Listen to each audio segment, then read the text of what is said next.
आएंगे, मतलब ऐसा क्या जादू कर दिया आपने बच्चों के ऊपर? ये सवाल हम आपसे भी पूछते हैं, हमारे पे भी इतना कमेंट आया, इतना मेरे तो ऑफिस में लोग चले आए कि सर कब जा रहे हैं। अच्छा। क्योंकि हम लोग का तो एग्जैक्ट है वही पढ़ाना है। हाँ। तो देखिए हम लोग का मेन है कि बच्चों को जो जरूरत रहती है कि अगर लड़का पढ़ने आ रहा है ना, उसके मन में कोई डाउट ना रह जाए। हम उसको कहते हैं कि हम तुम्हें पढ़ा रहे हैं, दम है तो भूल के दिखाओ, याद करके नहीं।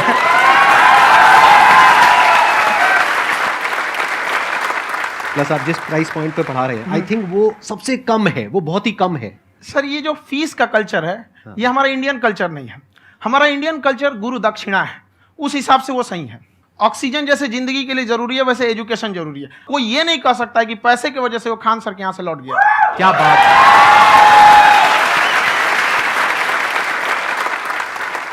मैंने देखा कि आपका ये जो चैनल है कि ये पिछले 3 साल के अंदर अंदर ही ग्रो किया है। हमको जब चैनल शुरू हुआ तो एक दिन में हम 4-5 वीडियो बनाए। एक हमको कुछ आता, आज भी नहीं आता इतना, तो हम देख के कैमरा उमरा तो हम कंफ्यूज हो गए, बाप रे।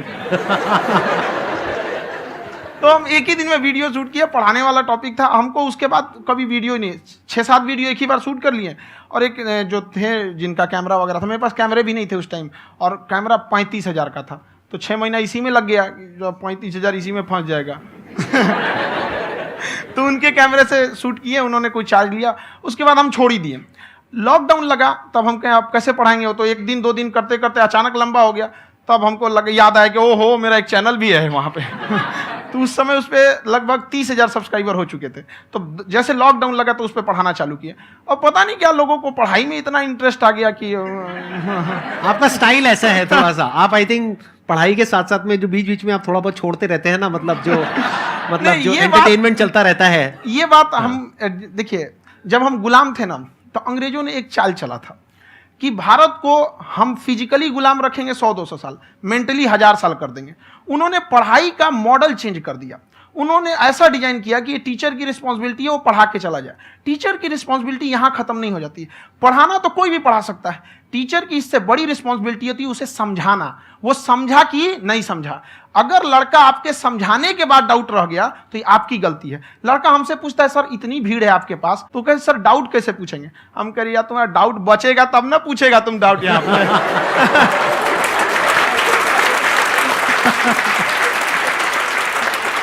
कॉन्फिडेंस नेक्स्ट लेवल है आंसर का, मानना पड़ेगा। और शायद यही वजह है इनकी जो ग्रोथ है उसका। किसी ने शायद सपने में भी नहीं सोचा होगा कि पिछले 2 साल के अंदर अंदर जो आपके चैनल की ग्रोथ हुई है, जैसे आप खुद ही बता रहे हैं कि लॉकडाउन के टाइम पे आपके 30,000 के करीब सब्सक्राइबर्स थे, आज की डेट में 17 मिलियन है। और मेरा एक क्वेश्चन और है, इससे पहले कि ऑडियंस में से आपसे कोई क्वेश्चन पूछे, कि कई बार आप ऐसे भी टॉपिक्स टच करते हैं जो थोड़े से कंट्रोवर्शियल हैं या थोड़े से सेंसिटिव हैं, जिसके ऊपर बात करने की हिम्मत आई थिंक बहुत ही कम लोगों में है। तो आपको कभी ये नहीं लगता है कि कहीं ज्यादा तो नहीं हो रहा है, इसको थोड़ा रोक देते हैं, थोड़ा कम कर देते हैं, क्योंकि कोई लाइन ही नहीं है वैसे तो बोलने को, तो आप कुछ भी बोल दो, कितना भी बोल दो। हुई है कंट्रोवर्सी बहुत बार। एक्चुअली बचपन से हमको फौज में जाना था, और फौज वालों के लिए ये सब मायने नहीं रखता। उसको करना है मतलब करना है, तुम सामने कुछ भी रहो, डजंट मैटर।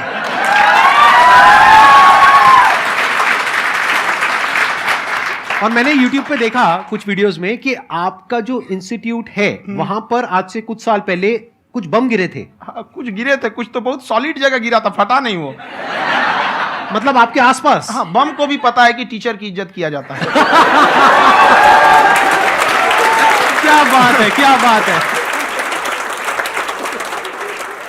मैं समझ पा रहा हूं कि ये आपके अंदर जो एटीट्यूड है ये कहां से आ रहा है, क्योंकि आप बचपन से ही फौज में जाना चाहते थे, तो आप जंग के मैदान में ही खड़े हैं एक तरीके से। बस फर्क ये है कि आपके हाथ में कलम है, हथियार ना हो करके। हथियार से एक आदमी की जान जा सकती है, हाँ। कलम से बहुत ताकत होता है। शिक्षा एक ऐसा हथियार है ना, हर कुरीतियों से लड़ सकता है, हर तरह की समस्याओं से। और ये एक ऐसा हथियार है, मेटल डिटेक्टर में भी नहीं पकड़ाता है।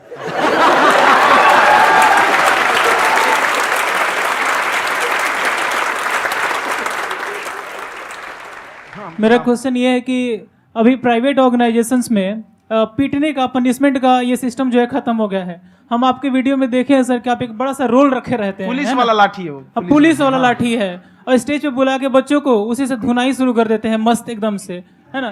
तो सर मतलब कि बच्चे मतलब कि डरते नहीं हैं आपसे और इस तरीके से कैसे कनेक्टेड हैं आपसे, है ना। और एक और क्वेश्चन सर, यूपीएससी का जो आप अपना बैच स्टार्ट करने वाले हैं, ठीक है, उसके बारे में बताइए सर, क्योंकि मुझे मतलब कुछ इशू करना है सर, ठीक है।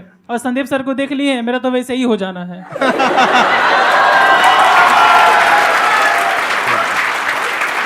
क्या हो जाना है? मेरा पूरा कंप्लीट करो। I'll be an IAS officer next year because I have seen you, sir. My day is like complete, sir. All the best. Thank you so much, sir. Thank you. पूरा बोला करो। हाँ। Thank you.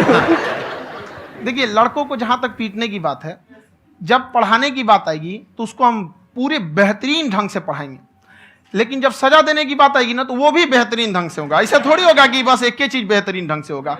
और डर का होना बहुत जरूरी है। ये डर भी अपने आप में एक मोटिवेशन है, क्योंकि जब आपके अंदर एक थोड़ा सा डर रहे ना, तो डर के भागिए मत। एक ऐसा डर जिसको आप लगे कि नहीं नहीं थोड़ा सा और करने की जरूरत है, फिर तो ये हम इसको क्रॉस कर जाएंगे यहाँ पर। तो लड़कों के अंदर ये डर बनाना भी जरूरी रहता है। और रही बात यूपीएससी वाले की, जो आपने बोला, बहुत सारे लड़के वेट कर रहे हैं यूपीएससी की, क्योंकि 2-2.5 लाख फीस सारे लोग एफोर्ड नहीं कर सकते। और हमारा वही रहता है, हम तो ज्यादातर हमारे स्टूडेंट देखेंगे तो किसी के रिक्शा वाला, सब्जी वाला, यही लोग, इनको तो 2.5 लाख रुपया, इनके पास पूरी संपत्ति नहीं होती है, फीस कहाँ से भरेंगे वहां पे, उसके बाद रहेंगे कहाँ से।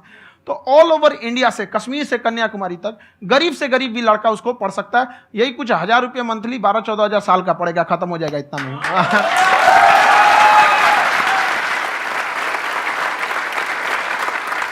ये जो डंडे वाली बात इन्होंने कही, ये सच है? मतलब आप सच में एक डंडा रखते हो? पुलिस का ही है वो। और मारते हो? हाँ, कि मतलब अगर कोई लड़की छेड़ता है या ऐसा कोई भी उल्टा पुल्टा काम पढ़ाई करता लिखाई है, कुछ भी गलती करेंगे तो पिटाएंगे वो यहाँ पे कैमरे पे, ऑन कैमरा, जैसा भी रहे, कुछ भी पिटाना तो उनको फिक्स है।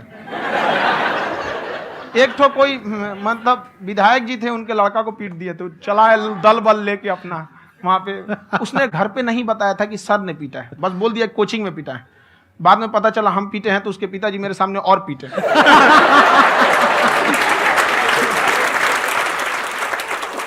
सर आपका सबसे बड़ा डर क्या है, आप दोनों का?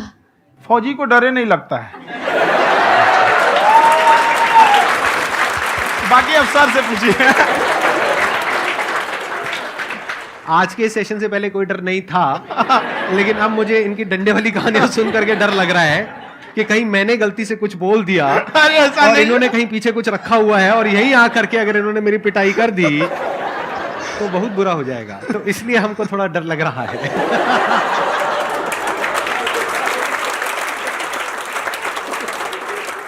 आपकी डेली कितने घंटे क्लासेस होती हैं? 6-7 घंटे। अभी भी खुद ही करते हो आप? हाँ, जो भी हमारे classes स्टाफ करते परेशान रहते हैं। हम 1:30-2 बजे सोते हैं, सुबह 6 बजे उठ जाते हैं, परेशान रहते हैं। हो? यार इतना क्यों करते हो, है ना? कभी तो उनको भी साथ साथ लगना पड़ता है ना? उनको साथ साथ लगना पड़ता है। हम जग गए तो कोई सोया थोड़ी रहेगा, परेशान रह, दिन में सोते ही नहीं है बेचारा, कहीं कहीं जाके सोते रहता है। तो हम सीट बांध दिए कि भाई तुम इस समय सो जाना, तुम इधर सो जाना। आपकी शादी हो गई या नहीं हुई अभी? मेरी खुशहाली देख के आप आइडिया लगा सकते हैं।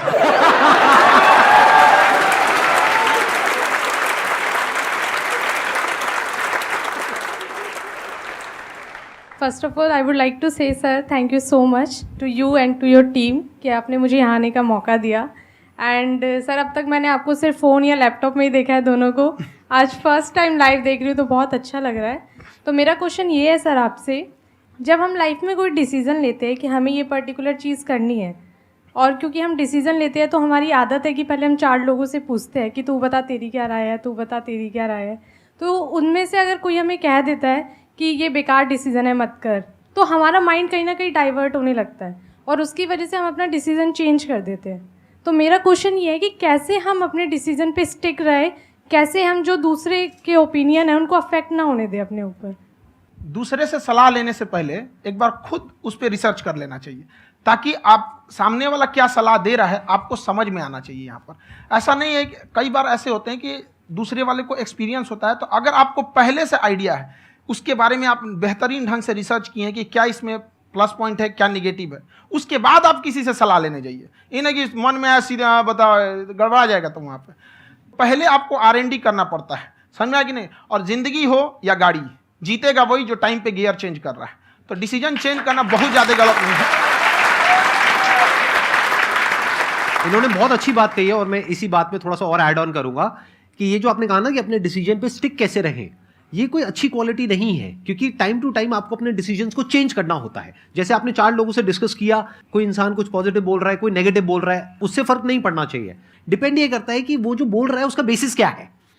क्या वो किसी नॉलेज या एक्सपीरियंस के बेस पे बोल रहा है या ऐसे ही कुछ भी बोल रहा है? ऐसे ही बोल रहा है तो फिर उसकी बात पे ध्यान क्यों दे रहे हो? अगर किसी नॉलेज या एक्सपीरियंस के बेस पे बोल रहा है, फिर चाहे वो पॉजिटिव बोल रहा है चाहे नेगेटिव बोल रहा है, दोनों ही मायने रखता है। उसके बाद में रिसर्च करनी है, और फिर रिसर्च करने के बाद में फाइनल डिसीजन अपना खुद का होना चाहिए। अब वो डिसीजन उससे अलग भी हो सकता है जो आपने पहले लिया था, और वो सेम भी हो सकता है। सर मेरा क्वेश्चन दोनों से है आपसे, how to deal procrastination and laziness. हमारा ब्रेन है ना, ये बहुत आलसी टाइप का है, इसको आराम खोजना पसंद है। अब थोड़ा सा भी अब इसको आराम की ओर लेके चले गए ना तो फिर उधर ही रहेगा। आप सोचेंगे 10 मिनट आराम कर लेते हैं ना, तो 10 मिनट 2 घंटा बना देगा। उसको टॉर्चर कीजिए, चल 10 मिनट बाद में, उसको आप उस पर हावी मत। वो कह रहा है कि हमको आराम चाहिए, आपको हाँ आराम मिलेगा, पहले काम फिर मिलेगा आराम। तो आप उसके हिसाब से मत चल। आपका मन कर रहा है थोड़ा सा देख लेते हैं, कोई नोटिफिकेशन आया, आप कोई काम कर रहे हैं, क्यों पहले काम कर लीजिए, बाद में देखिएगा ना नोटिफिकेशन। आप हावी मत होने दीजिए यहाँ पे। अगर आप 5 मिनट भी थोड़ा सा लूज पड़े ना, थोड़ा सा कमर सीधा कर लेते हैं, 2 घंटा बर्बाद कर दिया आपको। हावी मत होने दीजिएगा उसको अपने ऊपर। प्रोक्रेस्टिनेशन को तोड़ने का एक ही तरीका है, सबसे छोटे लेवल पे ले जा करके उस गोल को तोड़ दो। यानी वो गोल बहुत बड़ा है, उसको ब्रेक डाउन करो, उसके सबसे पहले स्टेप पे आ जाओ कि उसको अचीव करने का सबसे पहला स्टेप क्या है। जैसे गाड़ी चलाना सीखना है, उसका सबसे पहला स्टेप क्या है? अगर घर में कोई नहीं है सिखाने वाला या सिखाने वाली, तो बाहर जा करके जो गाड़ी का ड्राइविंग स्कूल है उधर जा करके पैसे दे दो। अब फंस गए ना, तो फंसा दो अपने आप को। दिमाग ये लगाओ कि अपने आप को कैसे फंसाया जाए। जब हम फंस जाते हैं ना, तो फिर हमको वो काम करना ही पड़ता है। Then there is no looking back. जब तक आप सोच रहे हो तब तक सोच रहे हो, उसको बोलते हैं पैरालिसिस ऑफ एनालिसिस, कि आप सोचते चले जा रहे हो अपने माइंड में, मैं ये करूंगा, वो करूंगा, वो करूंगा, वो करूंगा, और प्रोक्रेस्टिनेट हो रहा है, वो चीज टलती चली जा रही है। तो उसको छोटे से छोटे लेवल पे ब्रेक डाउन करके उसको कर दो, दैट इज नंबर 1। और जैसे ही करना शुरू करते हो, कोशिश करो कि उसको जब तक कि आप सही से नहीं कर लेते हो, उसको छोड़ना नहीं है, तो आपकी लेजीनेस भी खत्म हो जाएगी। कई लोगों को तो हमने देखा है, जो सप्ताह में कुछ भी नहीं करता, वो भी संडे को आराम कर रहा है।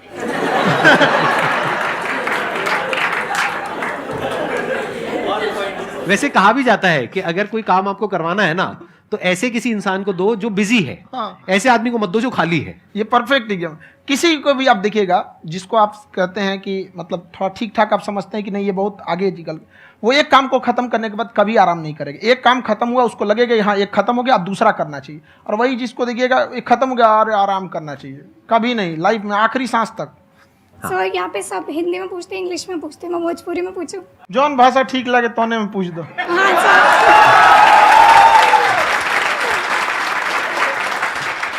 सर ये पूछे के चाहते नहीं कि जैसे हमने के पढ़ाई करे नहीं सर, तो कभी कभी डेली टारगेट्स जो होला वो कंप्लीट ना होला। अगर टारगेट्स कंप्लीट भी होला तो फिर ऐसा इरिटेशन या फिर वो एंजाइटी या फिर कि और करना है या फिर अभी नहीं हुआ, वो चीज़ हमेशा रहेला। तो वो कम कैसे करल जाए? देखिए टारगेट्स को ना हम लोग को एक अपने हिसाब से पहले फिट करना चाहिए। ऐसा नहीं कि दूसरे किसी इंसान को देख के हम टारगेट फिट कर ले। कोई लड़का 8 घंटा पढ़ रहा है, कोई पहली बार अभी पढ़ना ही चालू किया, उसको देख के 8 घंटा पढ़ेगा तो पढ़ाई छोड़ देगा। तो आप अपनी क्षमता के हिसाब से देखिए कि आप कितना पढ़ सकते हैं। अगर आपने एक घंटे को बना लिया कि हम 1 घंटा पढ़ सकते हैं, अगले 1 हफ्ते तक उसको सस्टेन रखिए। जिम में कैसे करते हैं लोग, पहले दिन उठा लीजिएगा 1 कुंटल तो हार्ट अटैक हो जाएगा। तो वो धीरे धीरे टारगेट सेट कीजिए और अपनी क्षमता को भी देखिए। हर इंसान की क्षमता अलग है। कंगारू को देख के हाथी छलांग मारेगा, पैर तोड़ के बैठ जाएगा।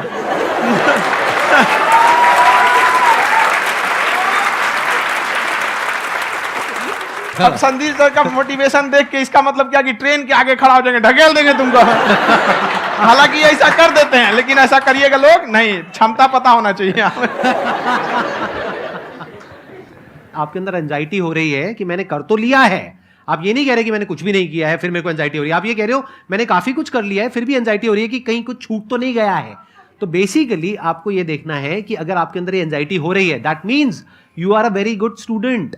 आप एक अच्छे स्टूडेंट हो। क्यों? क्योंकि बहुत सारे स्टूडेंट्स तो ऐसे हैं उनको पढ़ने के नाम से एंजाइटी होती है। तो आपको एंजाइटी हो रही है कि मैंने पढ़ लिया, दिन में मानो 8 घंटे का आपने टारगेट सेट किया और 6 घंटे पढ़ लिया, या मान लो 8 घंटे भी पढ़ लिया, फिर भी एंजाइटी हो रही है कि मैंने 10 घंटे नहीं पढ़ा।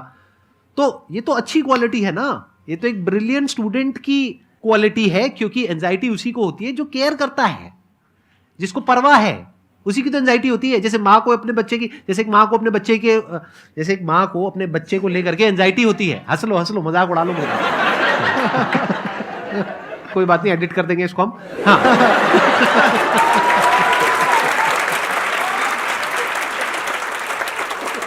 जैसे एक माँ है, उसको अपने बच्चे को लेकर के एंजाइटी होती है, थोड़ी सी भी तबीयत खराब हो जाए उसको एंजाइटी होती है, चाहे बच्चा ठीक भी है, डॉक्टर को नहीं होती है।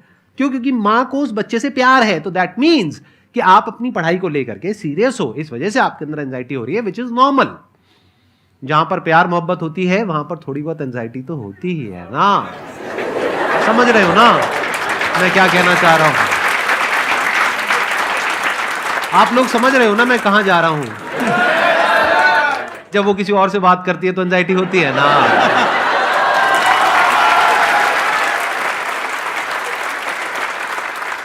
सर आपकी स्टोरी हमने सुनी थी, तो एक टाइम आया था जब आप गंगा किनारे जाके बैठ गए थे। उस समय आपको कुछ समझ नहीं आ रहा था, तो उस समय मतलब आपने ये डिसीजन कैसे लिया कि अब आगे नहीं, यहाँ से वापस जाना है? रास्ता ही नहीं था। घर जाने के लिए एटलीस्ट 90 रुपए चाहिए थे, जेब में 40 रुपए थे। कैसे घर जाते हैं? और हम गंगा के किनारे चुपचाप बैठे बैठे हम कहें कि अब बहुत टेंशन हो गया, अब घर जाना चाहिए। रूम पे, तो किराए के रूम पे ही आदमी सारे लोग रहते।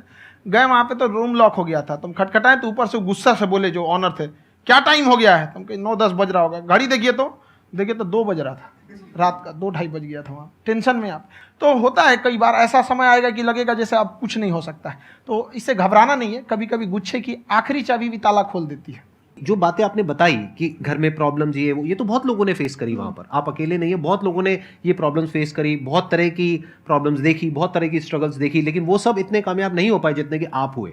तो आपके अंदर ऐसा कुछ ना कुछ है जो औरों के अंदर नहीं है। तो वो मैं जानना चाह रहा हूं कि वो ऐसा क्या था जहां से कि आपका दिमाग यहां तक सोच पा रहा है कि मैं पूरे इंडिया में इतने बड़े लेवल का चेंज लेकर के आ सकता हूं, एजुकेशन फील्ड में रेवोल्यूशन लेकर के आ सकता हूं। ये सोचना ही बहुत लोगों के बस का नहीं है। मेरी एक खुद की थिंकिंग, अगर हमको कोई 100 रुपए किसी काम के लिए दिया, हम सबसे यही कहते हैं, तो हम कोशिश करते हैं उसे 200 का रिटर्न दे। अगर कोई हमसे 200 रुपया फीस दे रहा है, 250 दे रहा है, तो हम उसको ये कोशिश करते हैं कि तुम्हें ऐसा लगे कि नहीं भैया हमने 10-20 हज़ार का पढ़ लिया यहाँ पर। वो ईमानदारी से कभी कमी नहीं। और हमेशा अगर हम प्रॉमिस एक्स का करते हैं तो डिलीवर 4x करना चाहते हैं। ध्यान से सुनना और ध्यान से समझना इस फर्क को। अगर आप समझ पाए तो बहुत आगे जाओगे लाइफ में।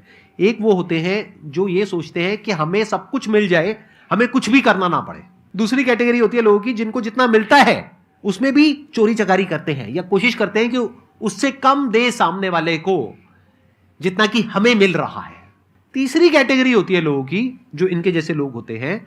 वो क्या करते हैं? वो ये सोचते हैं कि अगर मैंने किसी से 1 रुपए भी लिया, देखा जाए तो 200-250 रुपए कुछ भी नहीं होता है, 200-250 रुपए अगर मैंने लिया तो कैसे उसको 400 रुपए की वैल्यू दूं। ये जो थिंकिंग है ना, यही एक फर्क होता है एक ऐसे इंसान में जो बहुत आगे निकल जाता है और उस इंसान में जो मीडियोकर रह जाता है।